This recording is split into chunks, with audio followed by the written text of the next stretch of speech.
अरे तुम्हें क्या पता है, अगर वलियों की तारीख पढ़ो तो सुनो, एक अल्लाह के वली का नाम आता है जिनका नाम हजरत जुनैद बगदादी है। तुम्हें मालूम होगा अल्लाह अल्लाह जुनैद बगदादी वो है। एक दिन रात को सो रहे थे, जैसे ही सोते हैं, सोना था, सरकारे दो आलम सल्लल्लाहु ताला अलैहि वसल्लम का दीदार हो जाता है और ख्वाब में आ जाते हैं। आने के बाद कहते हैं मेरे आका ने फरमाया, ए जुनैद क्या तुम तकरीर नहीं करोगे? ए जुनैद तुम तकरीर क्यों नहीं करते हो? तुम लोगों की इस्लाह क्यों नहीं करते हो?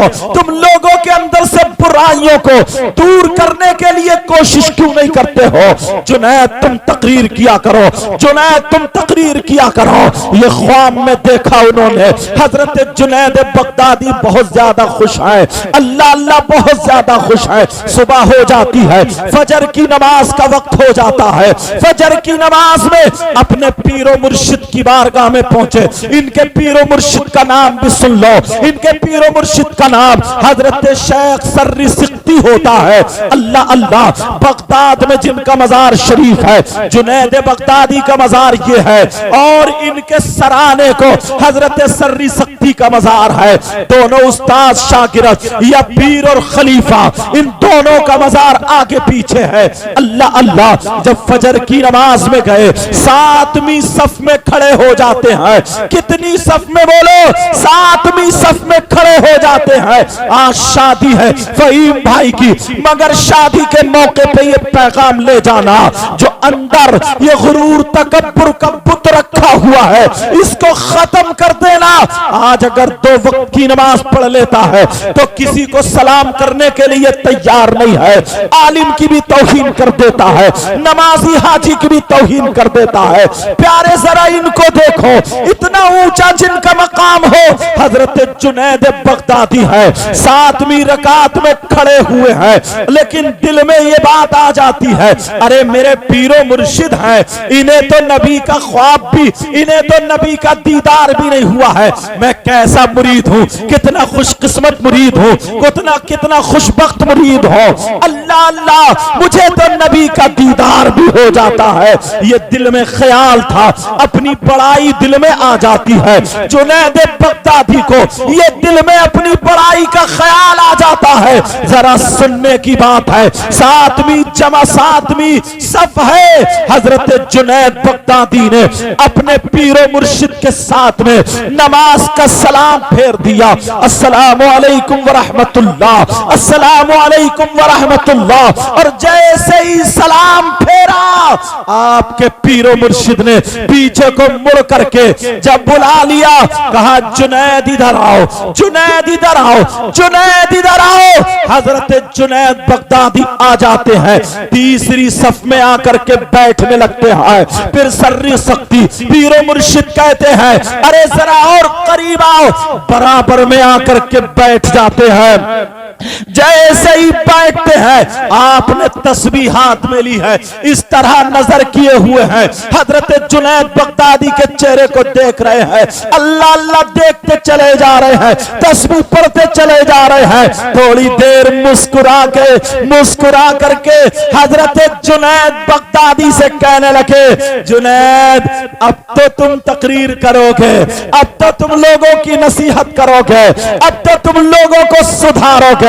जुनैद अब तो तुम्हें तकरीर करनी है। जुनैद बगदादी कहने लगे, आका क्या मामला है? फिर दूसरी मर्तबा बोले मुस्कुरा करके, कहा अब तो तुम्हें तकरीर करनी है। फिर जुनैद बगदादी कहने लगे, आका क्या मामला है? तो आपके पीरो मुर्शिद क्या बोले? कहने लगे, जुनैद बगदादी सुनो, अरे तुम जो अपने दिल में ये ख्याल किए हुए हो कि मुझे दीदार हुआ है और मेरे पीरो मुर्शिद को दीदार नहीं हुआ है, आज रात मुझे ख्वाब में मेरे रब के जलवा दिखाई दिया है, मेरे रब का दीदार हुआ है। और मैंने रब का जब जलवा देखा, जब दीदार हुआ, तो मैंने दुआ कर दी थी, मौला परवरदिगार, मेरा एक शागिर्द जुनैद है, मेरा एक मुरीद जुनैद है, मेरा एक चाहने वाला जुनैद है। ऐ अल्लाह, ऐ अल्लाह, तू अपने महबूब को इशारा फरमा दे, जुनैद को सदका अता फरमा दे और हिदायत मिल जाए। मेरा जुनैद तकरीर करने लगे, इस्लाह करने लगे। अरे जुनैद सुनो, तुम कह रहे थे कि मेरे पीरो मुर्शिद को दीदार नहीं हुआ है।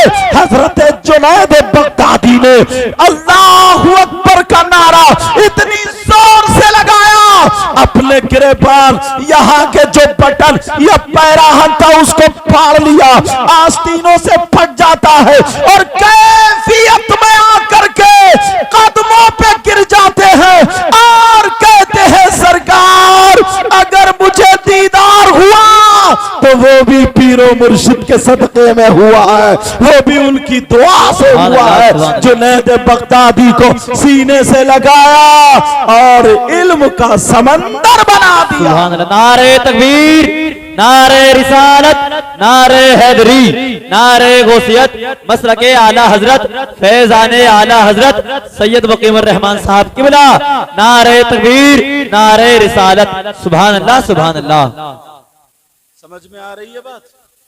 अल्लाह, ये बात निकल आई ना, मैंने बच्चों का अदब देखा तो मेरे जहन में ये बात आ गई, हजरत का अखलाक देखा तो मेरे जहन में ये बात आ गई।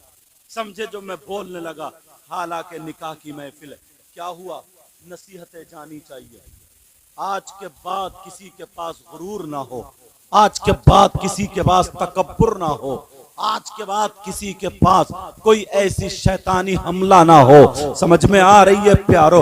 अब सुनो, ये निकाह क्या होता है? निकाह सुनो, निकाह इबादत है, मगर कैसी इबादत है ये तुम्हें बताऊं। दुनिया में सबसे पहली इबादत को अगर तलाश हो आप कि कौन सी इबादत है, तो नमाज भी बाद में आई, रोजा भी बाद में आया, ज़कात हज इसका हुक्म भी बाद में आया, सारी इबादतें बाद में आई, मगर निकाह एक ऐसी इबादत है जो सबसे पहले आई है। और कहां आई है, कहां आई है ये भी बता दूं। उस वक्त निकाह जैसी इबादत आ चुकी थी जब दुनिया पे किसी इंसान ने कदम नहीं रखा था, दुनिया पे कोई इंसान नहीं आया था। हाँ, एक इंसान जन्नत में आया था, अल्लाह अल्लाह, जिनका नाम हजरत आदम अलैहिस्सलातु वस्सलाम है। हजरत आदम अलैहिस्सलातु वस्सलाम का निकाह जन्नत में हुआ था, हजरत हव्वा के साथ हुआ। सबसे पहला निकाह जन्नत में हुआ है। और जरा अगर ढूंढो, तलाशो, सारी इबादतें दुनिया ही में है, दुनिया से जाने के बाद ये इबादतें खत्म हो जाएंगी। अब हश्र में या जन्नत में जाओगे तो जन्नत में नमाजें नहीं पढ़ी जाएंगी, रोजे नहीं रखे जाएंगे, ज़कात और हज नहीं दिया जाएगा। ये सारी इबादतें दुनिया में है, मगर निकाह जैसी इबादत तुम्हारे साथ जाएगी। जन्नत में निकाह होगा, मोमिनीन का, मोमिनात से जन्नत में निकाह होगा। ये वो इबादत है जो सबसे अव्वल भी है, सबसे आखिर भी है।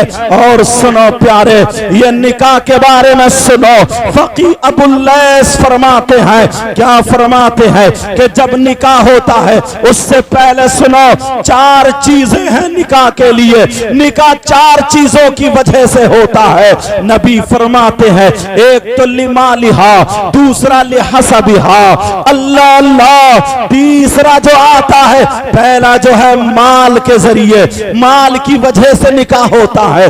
दूसरा उसकी शराफत और खानदान, हसब और नसब के जरिए से होता है, उसकी वजह से होता है। और तीसरा लिजमालिहा, उसकी खूबसूरती की वजह से होता है। और चौथा जो होता है लिदीनिहा, लड़की के दीन की वजह से होता है।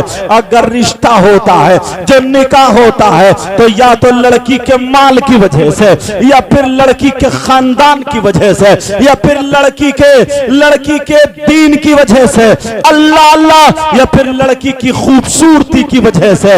ये चार वजह हैं। नबी फरमाते हैं, इन चारों वजहों में अगर तुम्हें तलाशना है तो उसके दीन को तलाशना, अगर तुम्हें देखना है तो उसके दीन को तुम्हें देखना है। मगर लोगों को क्या हो गया है, ना तो उस लड़की के दीन को देखते हैं, ना उस लड़की की खूबसूरती को देखते हैं, ना उस लड़की के खानदान को देखते हैं। अगर देखते हैं अल्लाह अल्लाह तो उसके माल को देखा करते हैं। जरा तवज्जो रखो, अब तो सारे के सारे लोगों की अगर नजर आ जाती है तो सिर्फ उसकी बिल्डिंग पर आती है, उसके माल पर आती है। माँ दूल्हा मियाँ की माँ अपने चक्कर में रहती है कि माल मुझे मिल जाए, बाप इस चक्कर में रहते हैं माल मुझे मिल जाए, रिश्तेदार इस चक्कर में रहते हैं कि हमें कुछ मिले, और दूल्हा मियाँ इस चक्कर में रहते हैं कि हमें कुछ मिल जाए। अल्लाह अल्लाह यही वजह, अगर माँ को कुंडल मिल जाए, माँ को झुमकियां मिल जाए, माँ को सोने की कोई टूब मिल जाए तो माँ की मर्जी उसी लड़की से शादी करने की होगी, भले वो पर्दे से रहे या ना रहे, भले वो नमाज पढ़ती हो या ना पढ़ती हो, भले वो कुरान पढ़ती हो या ना पढ़ती हो। ये माँ बह गई सोने की एक चीज पर। बेशक, सुभान अल्लाह। माँ को क्या देखना, माँ ने देखा कि जितनी लंबी झुमकी है उतना ही पक्का रिश्ता है। बाप इस चक्कर में रहता कोई सोने की अंगूठी मिल जाए। लड़की वाले भी कम चालाक नहीं है, सबसे पहले अम्मा अब्बा को ही बांध देते हैं मोटी रस्सी से, सोने की अंगूठी दे करके और वो झुमकियां दे करके। जबकि मर्द को सोना पहनना जायज नहीं, मर्द को सोना पहनना जायज नहीं। मगर बूढ़े मियाँ को भी पता सोने की अंगूठी, मगर बोले लड़की बहुत अच्छी है, रिश्ता बड़ा अच्छा, क्यों सोने की जो टमका फिर रहा, एक चांदी की अंगूठी पे बिक गए। और लड़का इस चक्कर में रहता कि यार कहीं से चार पहियों की हाथ आ जाए। भाई तुम्हारा मामला तो नहीं ऐसा? नहीं, अल्हम्दुलिल्लाह। नबी फरमाते चार चीजों की वजह से निकाह होता है।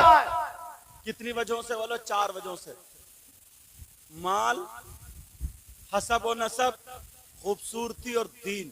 आका फरमाते इन चारों में से दीन को फौकियत दो, और दीन के साथ साथ अगर खूबसूरती मिल जाए तो अल्लाह का शुक्र अदा करो, और खूबसूरती और दीन के साथ साथ अगर हसब और नसब भी मिल जाए तो अल्लाह का शुक्र अदा करो, और उसके साथ साथ अगर माल भी मिल जाए तो और अल्लाह का शुक्र अदा करो। मगर भिखारी मत बनियो। माल मिलने का मतलब भिखारी नहीं बनना। इतने रास्ते निकाल लिए हैं, इतने रूट निकाल लिए हैं कि मांगता भी नहीं और छोड़ता भी नहीं है। मांगता भी नहीं है, पहले ही अगर रिश्ता लेने जाएगा लड़की का, मांगने जाएगा, कोई लड़की को नहीं देखता, सीधा अम्मा के जुमले ऐसे मिलेंगे कि सब लोग समझ जाएंगे कि हाँ ये भिखारन आई हुई। उसके जो मेरे बेटे का वहां से रिश्ता हुआ, वहां अल्टो मिल रही थी, वहां वैगनार मिल। अल्टो मुझे इसलिए ज्यादा याद है क्योंकि मेरी भी अल्टो ही है,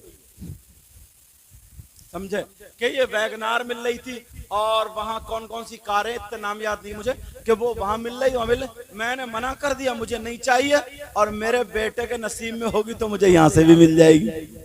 अब उसका दिल धड़क रहा कि नसीब में होगी तो मिल जाएगी। मांग ही रही है ये भिखारन, मांग रही, अच्छे लफ्जों में मांग रही है। अल्लाह अल्लाह अगर रिश्ता ढूंढो तो नबी के गुलाम हजरत उमर फारूक आजम जैसे अपने बेटे का रिश्ता ढूंढ रहे, वैसे तुम ढूंढो। हजरत उमर रदी अल्लाह ताला अन्हु की बीबी ने कहा, ओ मेरे सरताज, हजरत उमर से कहा, कहो मेरे शौहर सरताज, अपने बच्चे अब होशियार हो गए, जैसे हमारा ये बच्चा होशियार हुआ, कहा अपने बच्चे होशियार हो गए, अब तुम रिश्ता ढूंढो, लड़की तलाशो। चलो ठीक है। रात को चक्कर लगा रहे थे हजरत उमर, घूम रहे थे, कोई भूखा तो नहीं सो रहा, कोई परेशान तो नहीं है, कोई किसी को तकलीफ तो नहीं दे रहा। रात का आखिरी हिस्सा एक घर से आवाज आ गई, दीवारें टूटी हुई, छप्पर पड़ा था, आवाज आ गई। मां कहती है बेटी उठ गई। कहां अम्मी जान में उठ गई? कहा बेटी तुमने बकरियां दूली। क्या किया बोलो? उस वक्त माल यही जानवरों से होता था। कहा बेटी तुमने बकरियां दूली। कहा मां मैंने बकरियां दूली, दूध वाला आएगा उसको दे दिया जाएगा।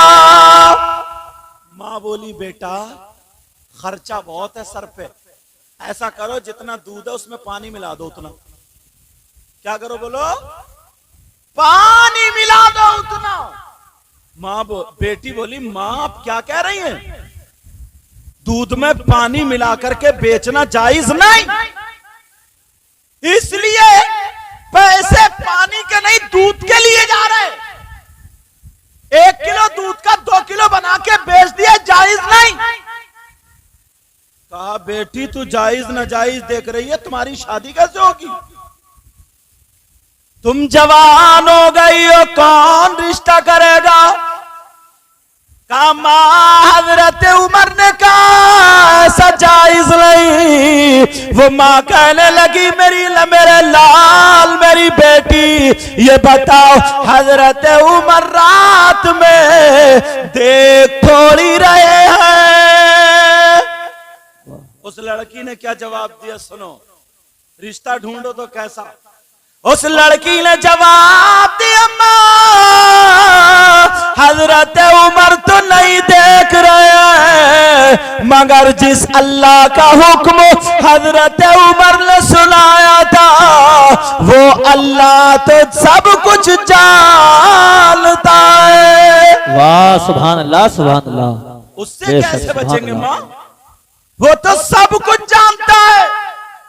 जब इतना कहा बेटी तू नहीं मिलाएगी तो तेरा जहेज कहां से आएगा, तेरी शादी कैसे आएगी? उस लड़की ने कहा मां हराम के पैसों से शादी करने से मैं बेहतर समझती हूँ पूरी जिंदगी कुंवारी बैठी रहो, मगर हराम के पैसों से शादी नहीं करूंगी। वाह सुभान अल्लाह। अल्लाह। हजरत उमर ये सुन के चले गए, फजर की नमाज पढ़ी, बीबी को बुलाया, कहा जैसी तुम बहू चाह रही थी मिल गई।